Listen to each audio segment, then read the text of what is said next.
Welcome back. Now, apparently being on a crusade for healthier food wasn't enough to keep Jamie Oliver's UK restaurant chain in business.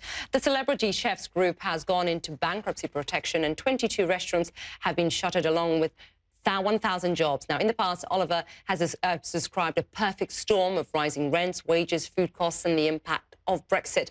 Anna Stewart is here. She was hoping to bring some Italian food to us. And I was waiting for my linguine. That you couldn't find any because they're closed. You must be starving, Issa, because I promised we would say goodbye to Jamie's Italian in true style with some of their last bits of food on set. Unfortunately, the administrators have been very quick. They're already shut up. You'll see from some photos I took.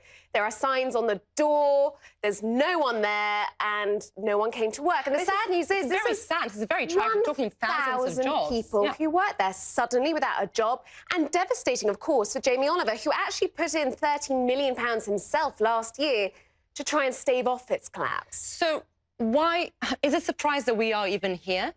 No, it's not a surprise. And frankly, if you look at this in the environment we're in and the fact that you've seen other chains like Carluccio's, Gourmet Burger, Byron, Strata, you name it, they're all closing down. And there are several reasons for this. You mentioned the perfect storm. Yes, you've got rising rents, you've got rising wages, you've got rising food costs. You've also got dampened consumer appetite from Brexit.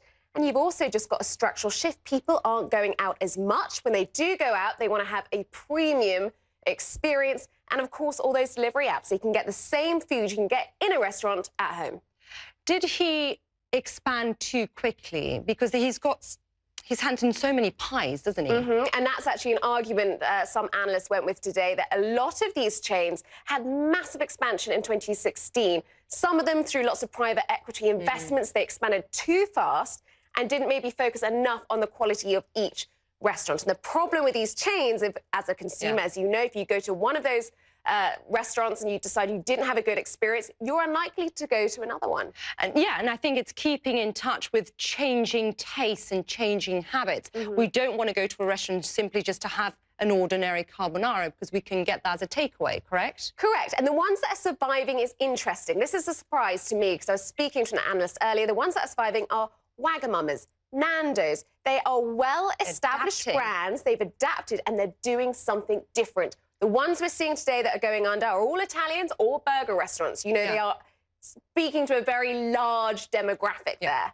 And it's also such a crowded market, as you pointed out. What did Jamie have to say? Because this is something that he, like you said, he invested so much money behind, and he clearly loves, is so passionate about food and trying to show us healthy food, really good quality food. How has it affected him? He says he's absolutely devastated. And when he tweeted today, he also thanked everyone that has been a part of this project, because it's a big project. And as we said, 1,000 people are losing their jobs over this. But for Jamie, he's always said that, you know, a vast proportion of his ventures fail. So this isn't the first. We saw his cookery shops, they went under. We saw some of those items go under. He's not done well in every venture. The bits that are thriving are his cookery books and his TV shows. So they need to focus on what he does well.